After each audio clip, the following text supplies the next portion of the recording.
Welcome, everyone, to another episode of the SoFLo Sports Show. A lot to discuss and really to digest, but this week we really mean it. Guys, this week has been a whirlwind in South Florida sports, and not just one team. We're talking the Dolphins, the Heat, and the Panthers. It has been players in, players out, players re-signing, and we have a lot to cover tonight. Dolphins made some big trades, Panthers and Heat hit free agency, and the Miami Marlins. Hey, the Marlins have stole the some of the headlines away from those big teams. 8-game winning streak, 9 out of their last 10. They won again today. So yeah. And Marlins baseball is back on the map. Well, I wouldn't say that. Okay, I'm saying it. I'm saying it because it has been so much fun. There's still 7 games under 500. We got to calm down. Real quick. We swept the Giants. We'll talk about that later. We're going to talk about I that. want to talk about the Marlins for that. Later. Okay, I will wait. Because I'm just busting out of steam to talk about the Marlins.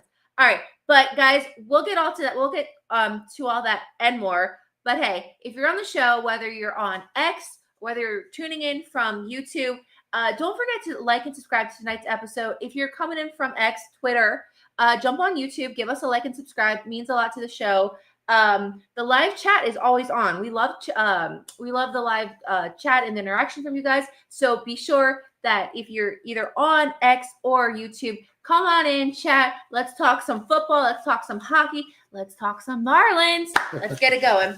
All right. So yeah, as mentioned, the Dolphins made a big trade, and we're going to get to all that. We definitely want to, break down this Dolphin trade and this new regime, I guess, that's ushering in the better conduct, better kumbaya with the Dolphins. But we got to start with the Florida Panthers. And what they've done. I mean, they're the champs right now, which is something the Dolphins are definitely not. And so we need to continue to talk the amazing things that the Florida Panthers did just a week and a half from winning the cup. Okay, so let's rewind a little bit. On last week's show, we had George Richards. We had an amazing show. Guys, if you missed last week's episode, go back and see episode 109. It was amazing. George Richards, he's worked for ESPN, NHL, covers the Panthers. Just a fantastic episode. And we asked George, we said, George, listen, there's 3 guys right now who we really want to stay on the Panthers. But is it going to happen? They were all up. They were all up for contract. They were all potentially not being able to be kept. Certainly not all 3 of them. But go ahead. Who are the names? Yeah. So 3 that we were just hoping we didn't know: Brad Marchand, Aaron Ekblad, and Sam Bennett. Right. So we say to George, it's going to happen. He said, pretty much, Ash, it's going to be very, very, very, very tough for this to happen. Very, very tough. But me, I believe in miracles. I believe in fairy tales. I said, all right. So he gave us some scenarios. He said, maybe 2, but 3 is going to be really, really tough. So the consensus was that a lot of, hey Kirk, how are you? Checking into the room here.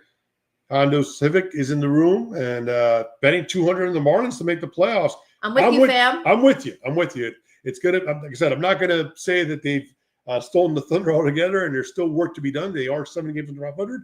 But hey, I would take that bet. Why not? Take October. That was the hashtag, 2 years ago when they made the playoffs. Take October. Yep. I'm with you, fam. Well, the hashtag was for all the teams. They all use that. Okay, but I had the shirt that says Take October with the Marlins logo. Right. So yeah, back in the day, you used to have the chase for a teal October with their teal colors. But yeah, look, no doubt, it's not just George Richards, who was a Panthers insider, longtime, cover person who covers the Panthers.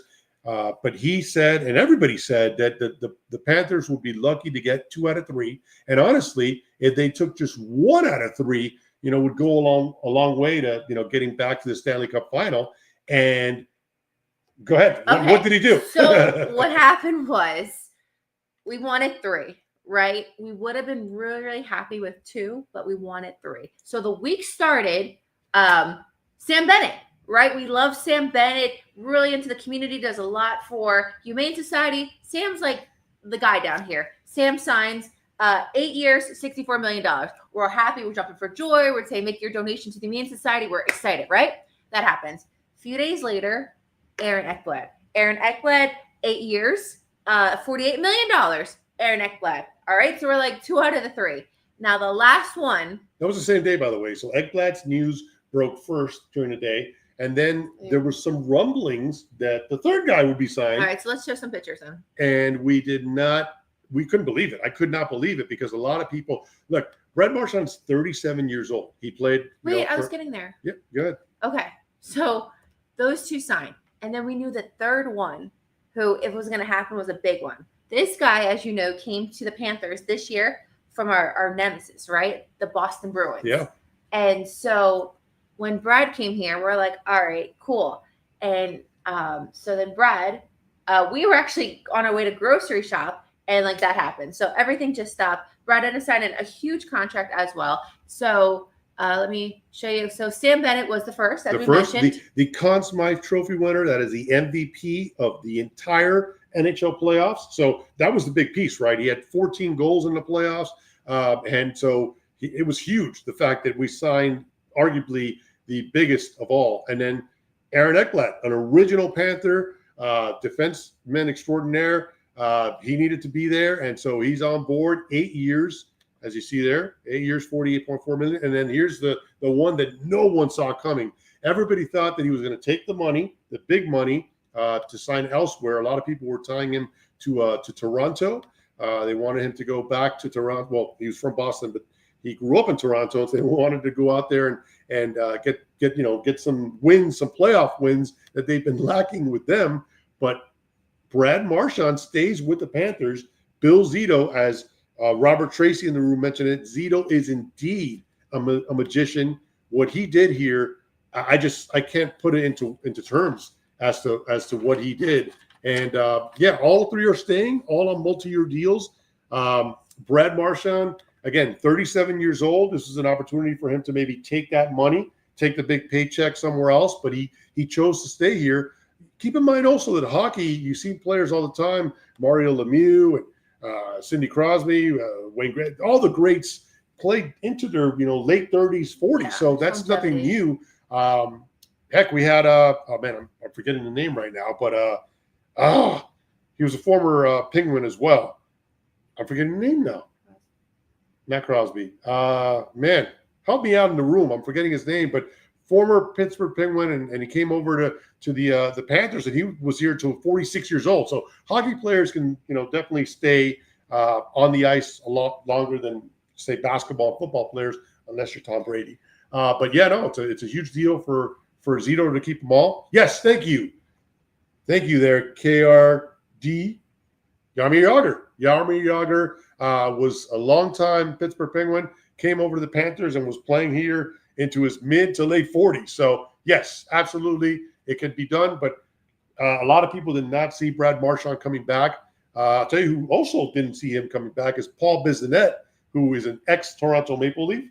But our good buddy, Big C's, he was on our show a couple weeks back, and he, of course, makes fun and heckles Paul Bissonnette by calling him Busy Boy.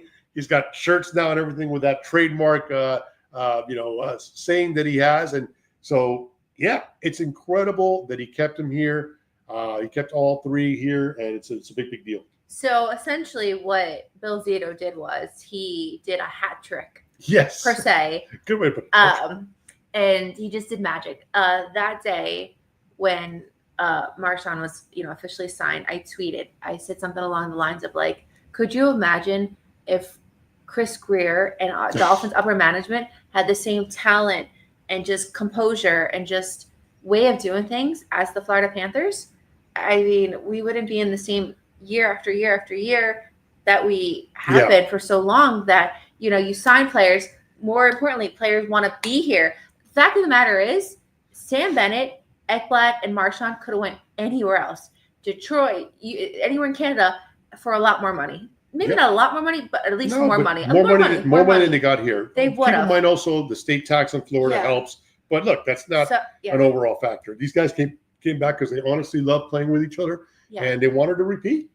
They wanted to repeat. So that was a big deal. That would lead me to my next point of the Dolphins, but I know we want to hit on this a little longer because there are plenty of Dolphin players who, don't even want to work off season. They don't want to go to practices, whether it's voluntary or whatever, until that contract signed. Then you have guys on the Panthers who are clearly taking pay cuts money to keep this team intact as possible to chase a third straight championship potentially. This team is obviously joined by Captain Alexander Barkov. You also have Matthew Tkachuk. Sergey Bob. Yep. Right. So his yep. his contract is just for 1 more year. But I was listening to on the radio this morning that he's gonna most likely, don't quote me, quote 560 if anything, that once next year's up, he's going to be signed until his career's over. Bobrovsky's going to, I think, finish his career. That's what 560 was saying. They're going to try and do that, no doubt. Cap for life in the room. Welcome, Cap. Again, everybody, make sure that if you're listening on X or watching on X, make sure you come on over to YouTube, give us a like, and subscribe to the channel if you're not done so already. We are going to talk Dolphins in a second, but look, I really want to hammer this home. We argued, on the show before. We asked George Richards about it. Is this a dynasty? And right now, it's on the verge. I don't see it being a dynasty. A dynasty to me is 3. You need to have 3 championships in 6 to 7 year window. Plenty of teams have won back-to-back. Plenty of teams have won 2. It's certainly special. I'm not, knocking it out, but you need 3, in my opinion, to use the D word, dynasty. And so we are on that path right now. I want to really break home what Bill Zito did here. In keeping Benny, keeping Eki, and in keeping Marshy, you got those 3 that are going to be around till 2030. All right, they're going to join a list to get these names ready. The captain, Alexander Barkov, which is arguably the best Panther of them all. Matthew Tkachuk. Matthew Tkachuk is the beat and pulse of the Florida Panthers. He plays with so much dog, even when he's injured. This man, I mean, even going back to the Vegas series when we were fighting with them 2 years ago in the Stanley Cup Finals. Obviously, this series, this Stanley Cup, he was beat up. This man has fought through injuries that they didn't even disclose, and he's given us his everything. No doubt. And so, so you add to him, you add Tkachuk, which again is the life beat of the Panthers. He even plays without his mouth guard. He doesn't put it in his, he's chewing on it the whole time skating. That's a talent in its own self right there. Sam Reinhart is signed through 2030. Carter Verhaeghe, who is maybe one of the Swaggy, is one of the coolest scorers. He's that's why they call him Swaggy. He just comes up with a way to get these goals when you wouldn't expect it. Gustav Forsling is a major part of this team. Anton Lundell and Seth Jones, who of course Bill Zito brought in a trade with the Blackhawks. So all those guys just mentioned, which are all stars, are signed through 2030. 2030. I'm going to repeat that again. 2030. Okay, that is 5 more seasons of this. And who's to say that they are not only going to three-peat, but win, several more cups. Now, it's going to be hard to do it next year because you're talking about a 4th year in a row of being in the Stanley Cup final, a grueling regular season, a grueling playoffs. So it'll be tough. But even if they don't get it next year, and I hope that's not the case, they are set up to keep this thing moving like a well-oiled machine. So we are pumped. Also want to give credit for they signed Tomas Nosek, who had a big, gaffe in one of the games in the Stanley Cup final, but he's back, big part of the team. And they traded, as mentioned in last week's show, with the Columbus Blue Jackets for Bob's replacement. He'll be the backup goalie. I'm talking about Daniil Tarasov. He's going to be the backup goalie with he's coming from Columbus Blue Jackets, but he's pretty much on the same trajectory as Bob. So that's a big deal. We have high hopes for him. We're excited. Bob talks very well of him, so we're excited. 2 other things I want to talk about the Panthers about. A couple more. Sorry. They signed Jeff Petrie, defenseman from Detroit Red Wings. And one of the quotes that he had was that he was so glad to sign with the Panthers because he had wanted nothing to do with playing against them, or having to see him in the playoffs potentially. So this is where we're at right now. You got guys signing with the Panthers that they don't want to face them, So it's one of those where like, hey, you can't beat them, join them. And that's what's happening right now with this team. So I was going to mention that one icky thing happened this week, and I can kind of see both sides of it, right? So Bill Zito was not named NHL GM of the year. The GM of Dallas Stars was named the GM of the year. And then people were quick to say, right, like, oh, but he's won 2 Stanley Cups in the last 2 years. That is great. Yeah. But credit is due where credit is due.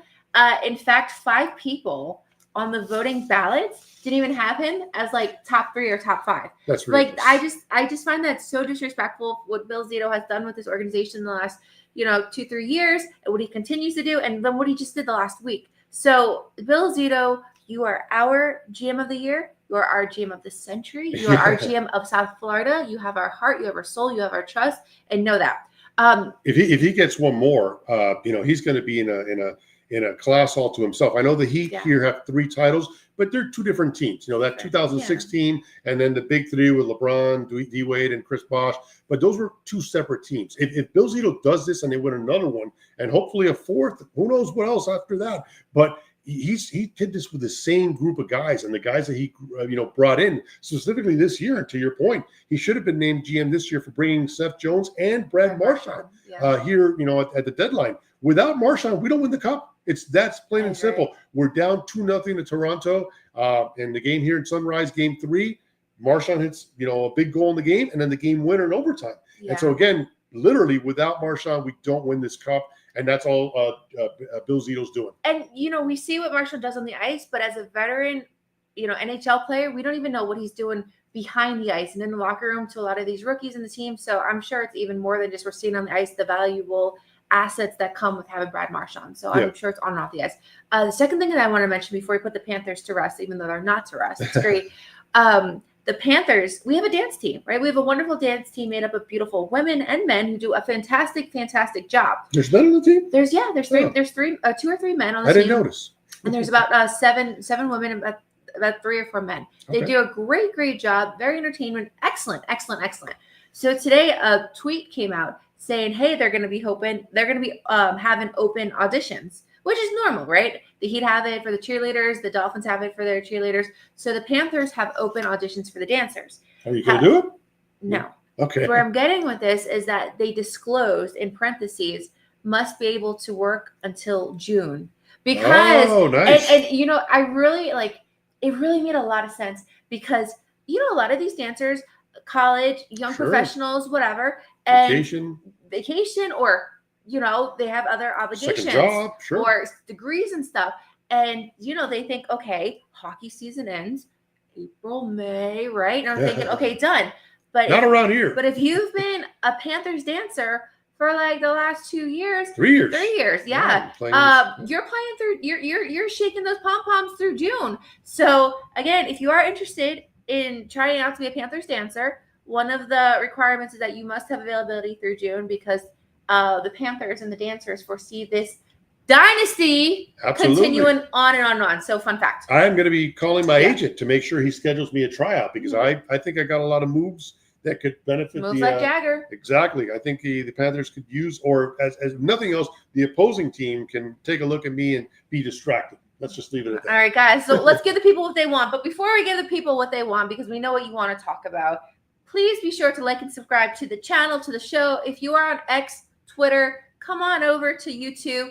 We all have YouTube accounts, so just pop on through, give us a like and subscribe, so you can be notified of our show. It means a lot to us. And interact with us. We want you guys talk to you. Drop your comments in the chat, voice your opinion. We got Adrian in the chat. We have what's up, Adrian? We're actually going to be joining Adrian and A-Train on the 40 minutes. Rainy Day Pod right after the show. So tune in and catch us over there. Rainy Day Pod. Make sure you subscribe to the channel and catch us coming up after the show. We will be transitioning over to his show. It's going to be awesome. We're looking forward to it. And I know Cap's ready to talk Dolphins. So let's do it. Let's talk right about it. Okay, so big trades this week. All right. So we've had at least one guy that we for sure has expressed very clearly that he didn't want to come back to the Dolphins. Right. That's Jalen Ramsey. And that kind of upset me because when he came to the Dolphins, 2 years ago or so, I was super excited. I shared the story that I was in the pool, you were working, I called you, Lou, emergency. You said, what, babe? I said, Jalen Ramsey, Dolphins. You couldn't believe it.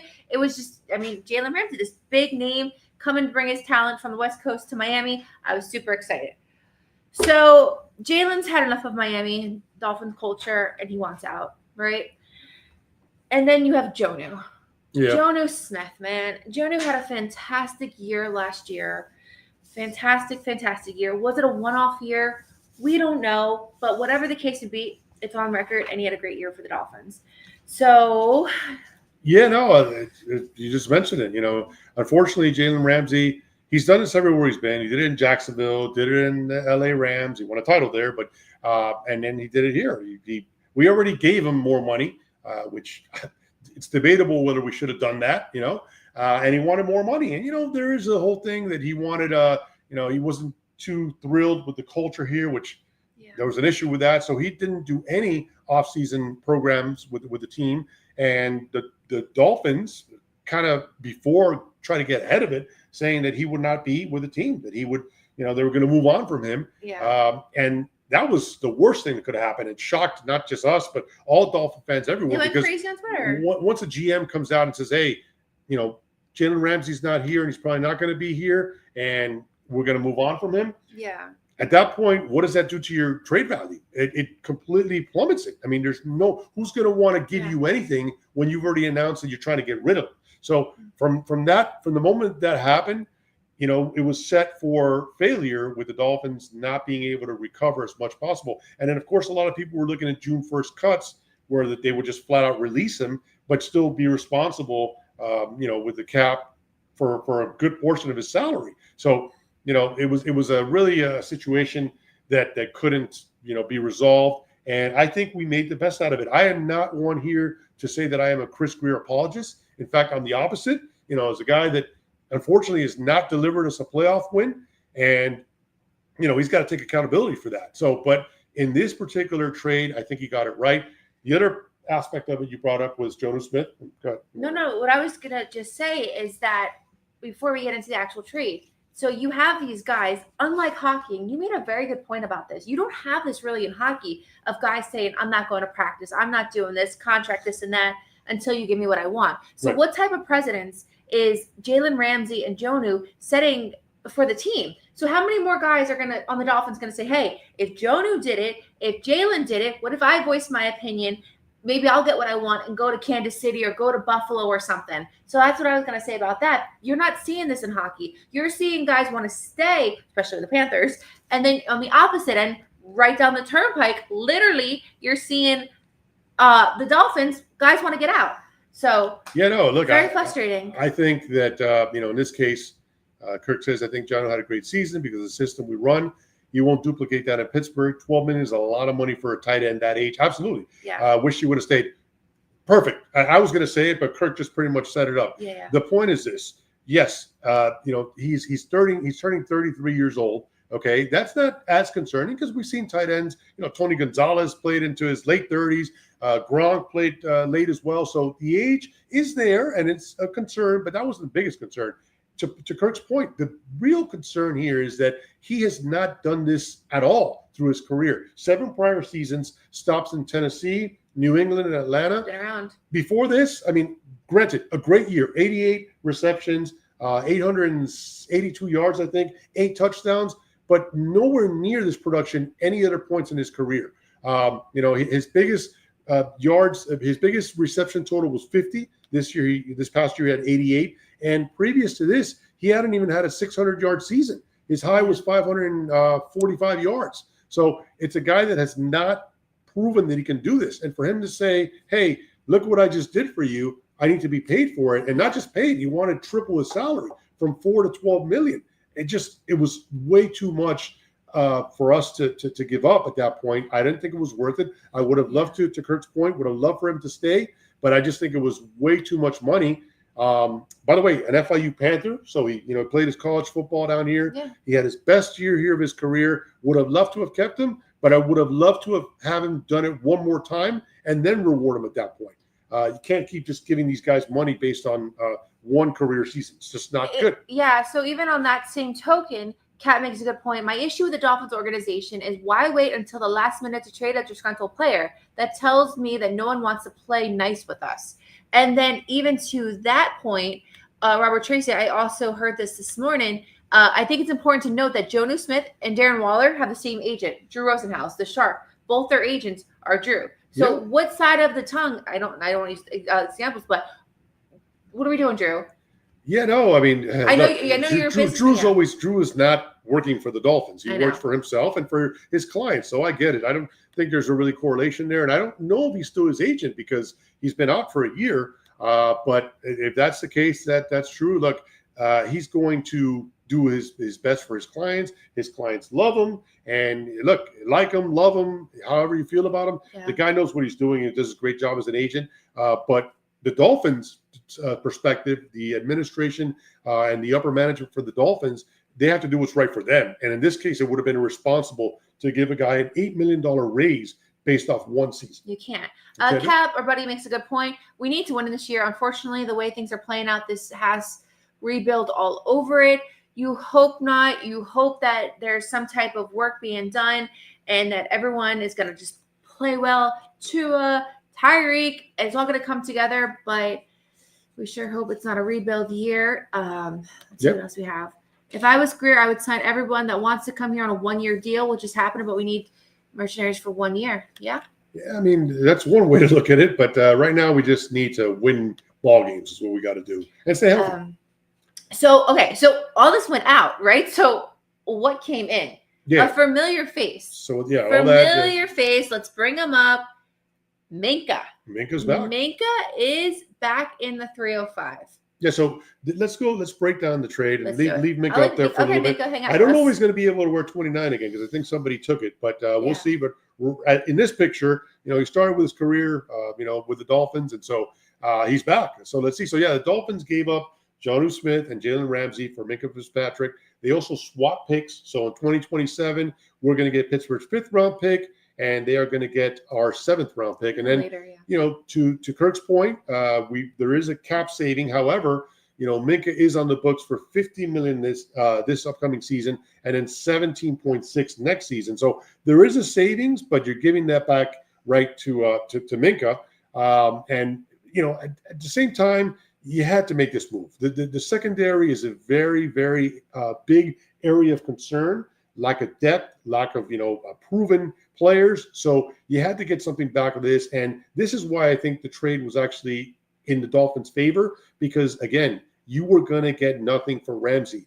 In this case, you got back a 2-time All-Pro who's already played here before, has proven he can do it. I know he's coming off a bad season or a couple bad seasons, what people say, but at the same time, he's already proven that he can, play multiple years at a high level. Comes from a big program in Alabama where he won big there. Is played with knows and familiar with Tua and Jalen Waddle, other Alabama Crimson side on the team. So this is in my opinion, a good move all the way around. So again, big trade there. And then the second part of the trade. So this one was interesting. Yeah. This one, we we took a man out of retirement per se, right, from the Giants. And the Giants, first of all, you come from the Giants. Giants have had really bad seasons the last few years. So you're not taking a man from like a Kansas City, hey, I just won some championships, Eagles, retiring, You've played with the Giants. Okay, not saying just because you play on a bad team, you're a bad player,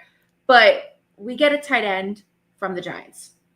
Yeah, no. So Darren Waller, if you play fantasy football, this guy can, put up some stats. Yeah. And he's done it more than once, unlike Jonnu Smith. Now, look, the issue with Darren Waller is he didn't play last year. He was retired. So you're getting this guy off the street, And so I know a lot of people were making fun of the move, saying, picture of Darren Waller and this picture of Odell Beckham, which that was a disaster. Granted, that was a disaster. Odell's been a shell of himself for years, and he continued to play hurt. At least Waller took a year off, but a couple things on Waller. Number one, 2-time All-Pro, 2,000-yard seasons under his belt, an elite ball catcher. I mean, I don't know if he has stick him on his gloves, but he can catch the football. And when he catches it, he can run with it. So he's a big time playmaker.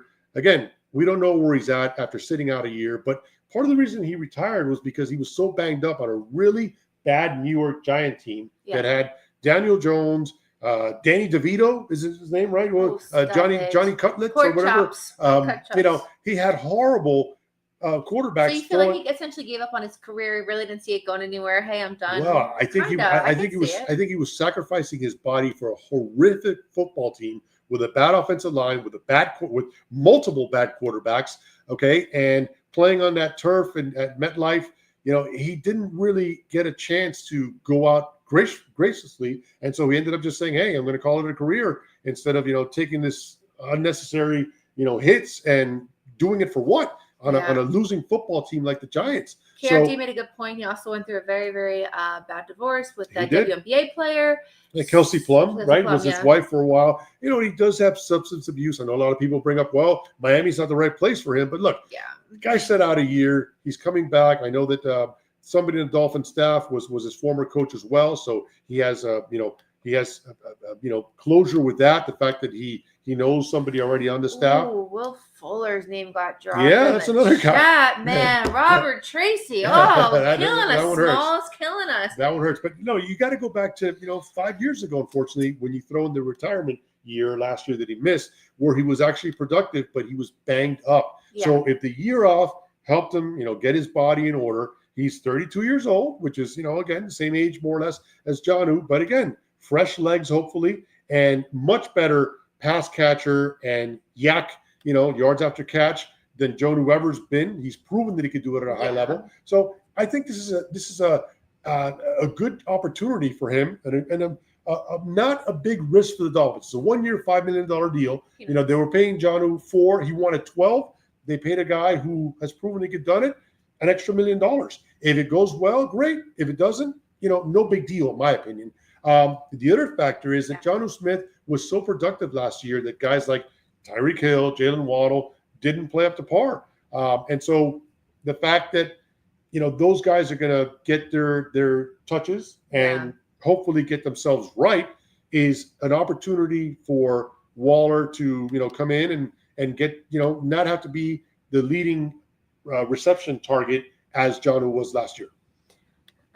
So what I was going to say, so this all happened, right? There was a lot of movement. We knew something was going to happen, right? And then all of this, and we're like, Minka, the good news is, if there's any good news, despite what side you may see this, some people hate this and people love this. The good news is, if you love Jonnu and you're upset that he's gone and you want to see him again, the Dolphins are going to Pittsburgh in December, and we are going, and we are running a trip. So we have an opportunity to take you to see Jonnu or Ramsey. If you thought you saw him for the last time, no, you're wrong. Come with us. Yeah, come with us to Pittsburgh. We'll see him there. And yes. So we'll be able to see. Hey, if nothing else, that game just got a lot bigger too, because Minka Fitzpatrick is going back to Pittsburgh, and he was a favorite there. Yeah. So they're very respected in Pittsburgh. Yeah, so that'll be a fun. Jerseys. Yeah. You got Rodgers in that game. That's going to be an exciting game. And we have tickets, and we have experiences. We have Dan the Man bus tour. We have a comedy show. We have a social. Terrible towel. And like I said, game tickets. Yeah. So the opposite of the terrible towel. It's going to be a Dolphins version. Those are already ordered, and they'll be coming through. So we will showcase them on a future show. But that's so don't cry for Jonnu. Don't cry for Jalen. You can see them again in December, and we are more than happy to bring you to them. Yeah. So look, the other thing I want to mention, and you're more up to date with this, I'll let you talk about it. But the fallout from the trade, right, and how particularly social media, commentary out there was little harsh. It's specifically, I want to make sure I tell the exact words. Specifically from former Dolphins. And so I'll get to one of them. You can mention the other one. Jonnu Smith joined our former Pro Bowl and recently retired all-time favorite, Teron Armstead, who was amazing. And so Teron had Jonnu on the show, and he pretty much said that he felt underappreciated and undervalued, which is not a secret. That's why he wanted the raise. But he was on that show with Teron Armstead, who's doing a great job in his second career. Talk about a guy that always played hurt and played hurt for a long time. Teron Armstead is a warrior, a complete warrior. And so, he was on, Jonnu Smith was on his show, and that's where that was put out there. So that was Jonnu's perspective. And then you have another perspective of former Dolphin. So Raheem Mostert. And I love Raheem, right? Florida born and raised, played for Dolphins, had good season last year that he played here. Wasn't so great, whatever. Big Florida Panthers fan. So you want to talk about supporting the Cats? Raheem would die for the Cats. I mean, that boy, no matter where he's at, he's all about his Panthers. Okay, so Raheem tweeted. He took the NFL's tweet after the Dolphins said, hey, Steelers got Jonnu Smith, Jalen Ramsey. So he took the NFL's tweet with Jonnu Smith's picture, retweeted it, and I quote, and I want to make sure I quote, hot take, be a Pro Bowler on the Dolphins, get treated like SHIT. Happy for my guy, though, go ball out. Again, hot take, be a Pro Bowler on the Dolphins, get treated like SHIT. Happy for my guy, though. Go ball out. So pretty much Raheem is saying, hey, you know what? You could be fantastic on the Dolphins, Pro Bowler, this, that, but you're going to get treated like caca. And I'm not going to say anything. I'm just going to read Kirk's comment here because he nails it. The Dolphins took care of Mostert last season, and he hurt the team with injuries and those 2 big fumbles, huge fumbles. They were winning both of those games, and he was just disgruntled. And that's exactly what it was. We love Raheem. Raheem's been great. We supported his foundations. Obviously he took a shot there, and okay, that's his feeling. But there's no doubt that the Dolphins did take care of him, brought him back. And he didn't really, live up to par last year. He, as Kirk mentioned, had 2 huge fumbles and was injured. That's been the story of his career. So this is why you cannot pay guys who have career years big money or give them a raise based on one big year. And Raheem, unfortunately, he's been injured a lot, but he had the monster. I mean, I got to tell you, the Dolphins have a history with so many players, so many Hall of Famers, from Marino to Greasy to Zonka. On the defensive side, you got Taylor and Zach Thomas, Nick Bonacani, legendary names.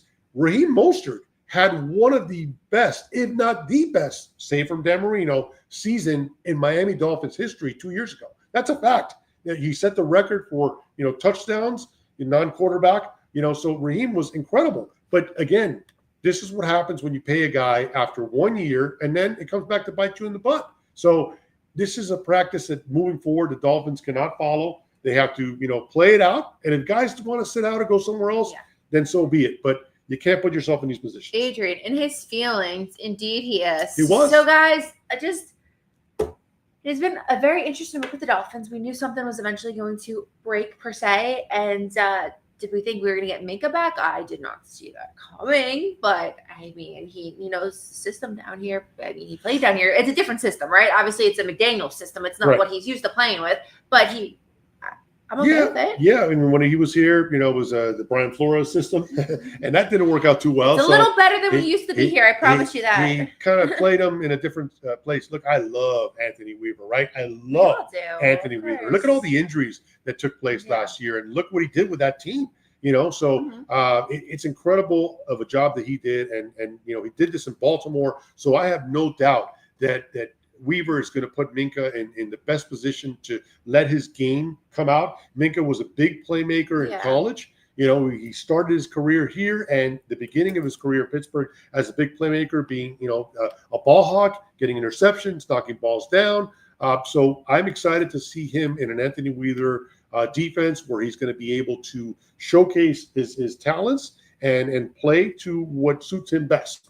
Well, Minka, welcome back home. Time to defrost you from that Steel City coldness, and we're excited to have you back. Yeah, no doubt. So before we hit on another departure from South Florida, guys, again, be sure to like and subscribe to the channel if you haven't done so. If you are watching from X, which is probably most of you, come on over to YouTube. Everyone has a YouTube channel. We're all watching videos on YouTube. And give us a like and subscribe. Please, por favor. It'd mean a lot to us if you could. All right, so basketball. Well, before that, Dolphins training camp. That's starting in 3 weeks. Right around the corner. Yeah, so we're gonna get a really good idea as to what this team's gonna look like from the beginning. Training camp, of course, sets the tone as to what your season's gonna look like, and they got joint practices with the Bears and I think with the Jaguars as well. So they're gonna get into this pretty soon here, and we're gonna know if this is fluff talk. Oh, there's a culture change in the locker room, or if it's the real deal. And hopefully by these trades, being made, and the players that maybe didn't want to be here out, and the players that want to be here in and on board, we can move forward and hopefully, have a successful season. Say what you want. There's a lot of talent on offense. Tua's got to prove it. He's got to stay healthy, but he's got the arm. He's got the pedigree. He won at Alabama. He's got 2 of the best receivers in the league. We're deep at running back. You got a tight end that, has had success. He's coming back off after taking a year off. The offensive line was addressed. So on the offensive side of the football, there's a lot to like. And on the defensive side of the football, again, led by Anthony Weaver, you're going to get Bradley Chubb back, going to get Jalen Phillips back, year 2 of Chop Robinson. You need work in the secondary, but you brought in some guys, Iffy from Detroit. You brought in, some players also that are going to, Minka's in there. So, you got players that are going to make a difference. And we'll Cap know. says it. Cap says, we're going to know real quick. You're going to know. This is not going to be a long process. Exactly. Kirk made out like a bandit at last year's garage sale. He's a I don't swag. know, Kirk. I don't know what the number is he spent, but Kirk walked out with about 5 bags, and man, I was jealous. He cleaned it all out. So, Kirk, I will be there before you this year, and I'm gonna, try to do what you did last year at the garage sale, my man. So, guys, the garage sale is on August 2nd and August 3rd. One of them is Members Day, so if you're not a season ticket holder, you wouldn't be able to go to the first one, but the second one is open to the public.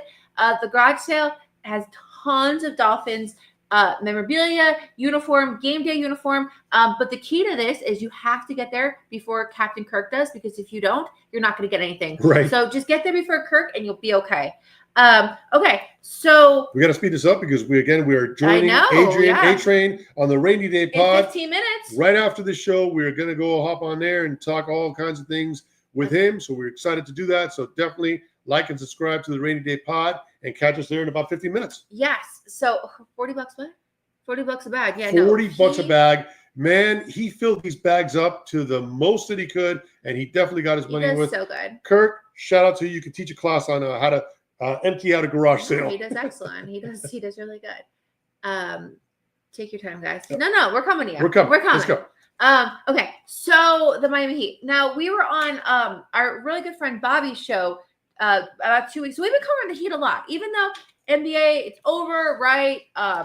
Oklahoma City did their thing. Then you had the draft, and now you have like free agency. We've been covering a lot of basketball. Yeah. So we were on Bobby's show for a long time. We actually stayed with him from pretty much round 7 to the end of the draft. We had a great time with them. And so, we got our draft pick. And now where we're at is like, all right, what are we going to do now? And we knew, I hate to use the term, cut the fat. We had to start chopping a little bit off. You and I were in consensus that we wanted Terry Rozier off the team. However, Terry Rozier is still on the team as of July 3rd, 2025. One man that is not on the team anymore, unfortunately, is somebody very near and dear to us who has had great seasons with us. I mean, it may be inconsistent, but just a dang good guy who we met on many occasions, who I'm sad to see, all right? I want to take my heart out of it. Yeah. But Duncan freaking Robinson. Duncan Robinson has signed a 3-year contract with the Detroit Pistons. DR Sniperson from Blue, Big Blue, go Blue, is not. Okay, so this picture is actually funny. Lou and I met Duncan Robinson after a game this year, and you were throwing up like 55 because Duncan wears 55, but to the naked eye, it looks like Lou's throwing up the U, which obviously doesn't go well with Duncan Robinson's Michigan background. So right. This is why I chose this picture, because it's funny. This picture also was soon after Duncan Robinson proposed to his girlfriend. So I said, hey, welcome to the club, newly engaged and everything. So Duncan Robinson, did you see this one coming, Lou? Yeah, Duncan, his time here, it was going to be tough. He signed that big contract, and he's 32 years old. This is going to be his last big contract. I don't think, we could have paid him. It was actually a sign and trade. So, these are the way these things worked out. Duncan obviously agreed to a deal with Detroit, and then to maximize and make the money work, the Heat and the Pistons agreed to a sign and trade. So coming back to us is Simon Fontecchio. Oh, you said that's so nice. Fontecchio. Fontecchio, I believe his name. Sorry, Simon Fontecchio. And so he actually had one of his biggest games against the Heat. Very, inconsistent shooting wise. More of a back-end role player for the Pistons. But look, he's not going to replace Duncan Robinson, that's for sure. Duncan Robinson will go down as one of the all-time, best three-point shooters in the history. Forget about the Heat, in the history of the NBA. I mean, the percentages are there. Obviously, guys like Reggie Miller, they shot the ball less. It's a different time in the NBA. But Duncan Robinson came along in the era where three-pointers became as big as a layup in basketball, as big as a dunk. Everybody's shooting threes, from the big men to the small men to the guys that can't shoot. Everybody's shooting. So Duncan Robinson took advantage of that, and that was the main part of his game, and he did it so well. Undrafted out of Michigan, comes to Miami, 7-year stay here, and he leaves as the all-time franchise leader in three-pointers, 1,202 to be exact, 43% three-point shooter. That is a monster deal. I mean, if you shoot high 30s, 40, 41%, you're a stud. He shot 43% for his career from three-point land, and that is a big deal. Big part of this team for a long time.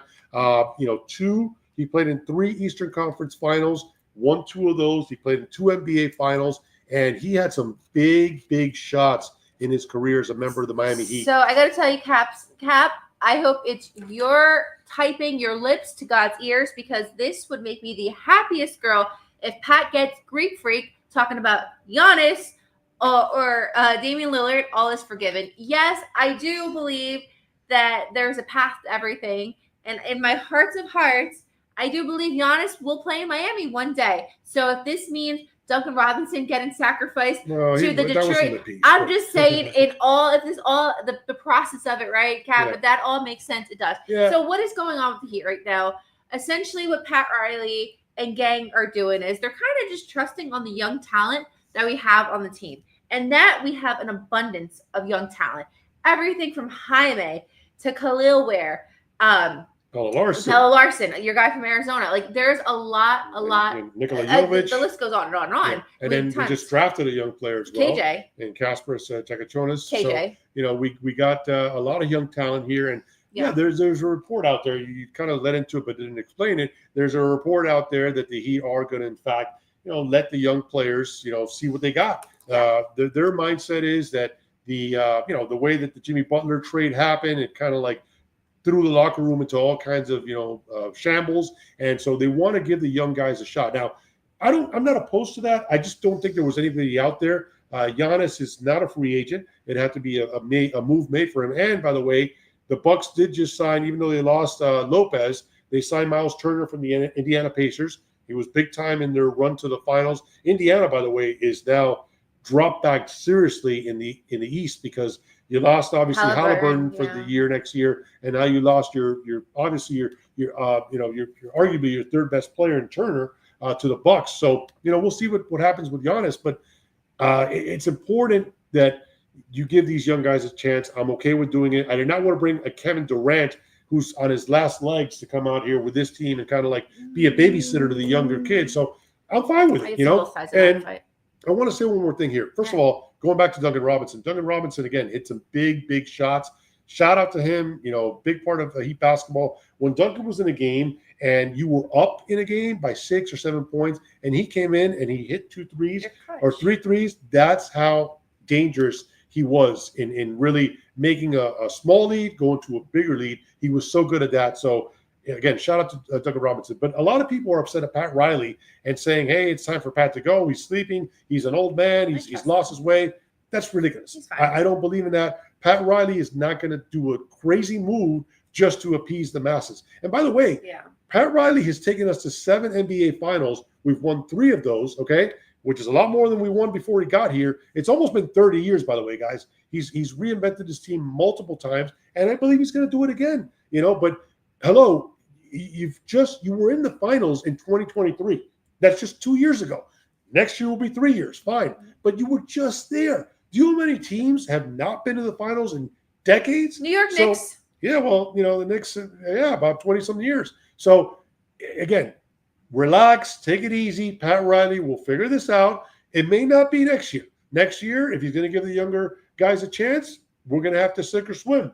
But give Pat Riley a chance to reshape this roster and get it correct. I'm sorry. Chef Jew in the house. Always appreciate the love from you. Chef Jew, the married man, with the love.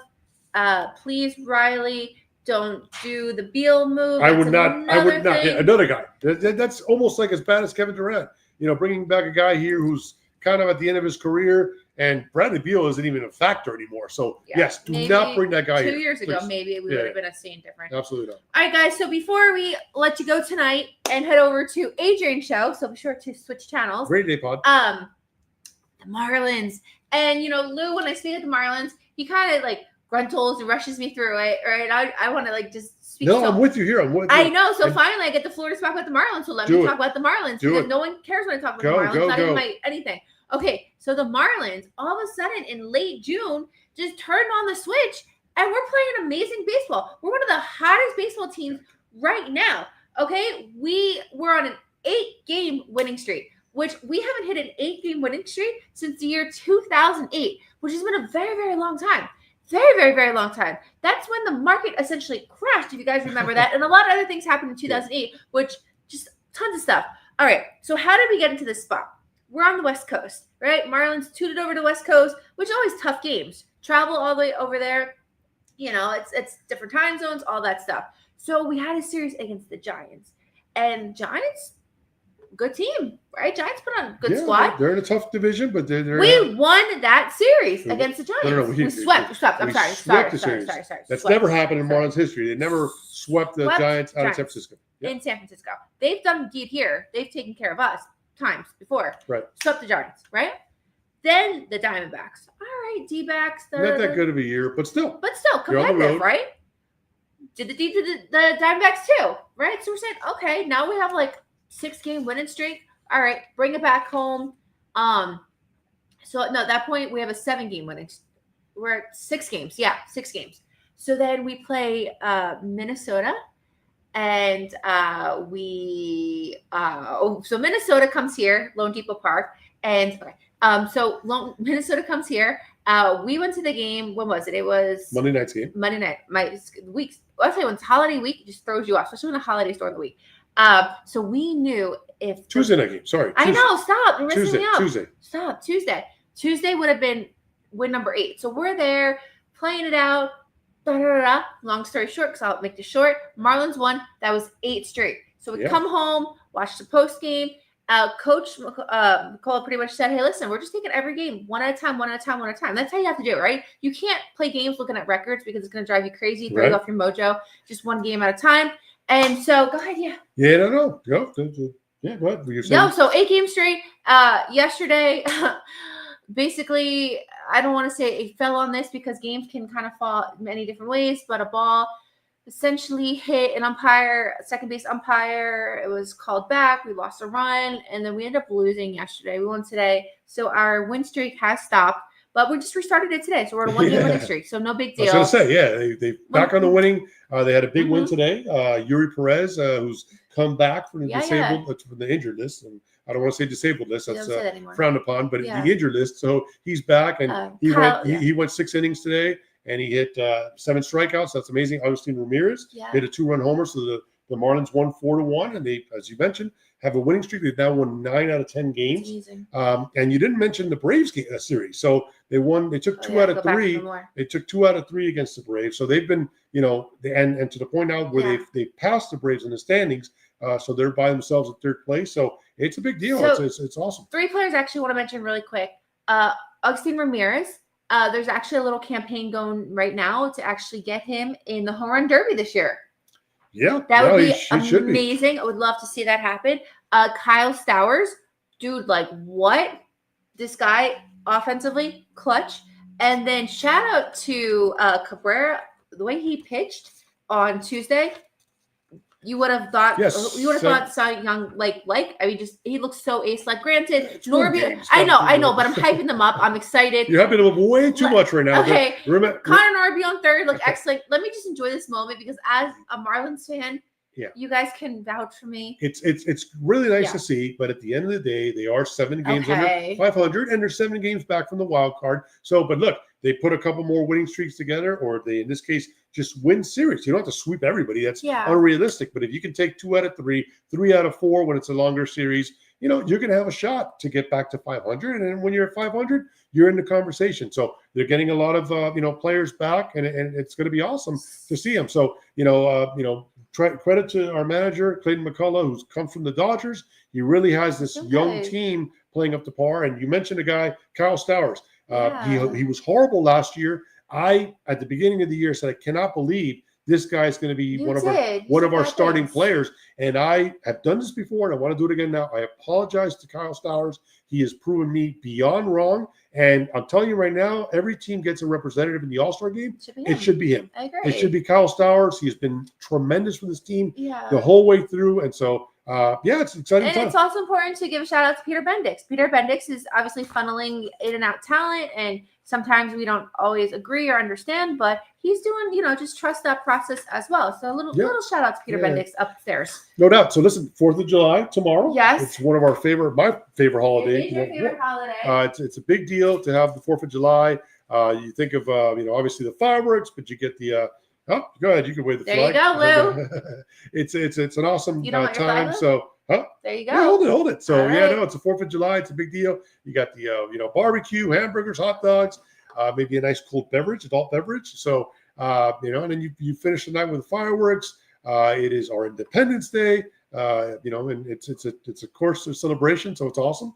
And so, yeah, we're looking forward to that. I hope you guys have a great 4th of July out there. I do want to finish it with another, American theme, since we're talking about 4th of July. The United States men's soccer team advanced to the Gold Cup game against Mexico. So that's a big deal. That'll be their last big game before next year's World Cup. And the World Cup is being hosted by the United States, Canada, and Mexico. So that's going to be a big, big deal next summer. And this will be the last big test for the Americans to, prove that they belong in that soccer conversation. Of course, by being a host nation, they qualify automatically. But, you want to get these wins under your belt. So they will be playing Mexico in Houston for the Gold Cup championship, the Gold Cup trophy.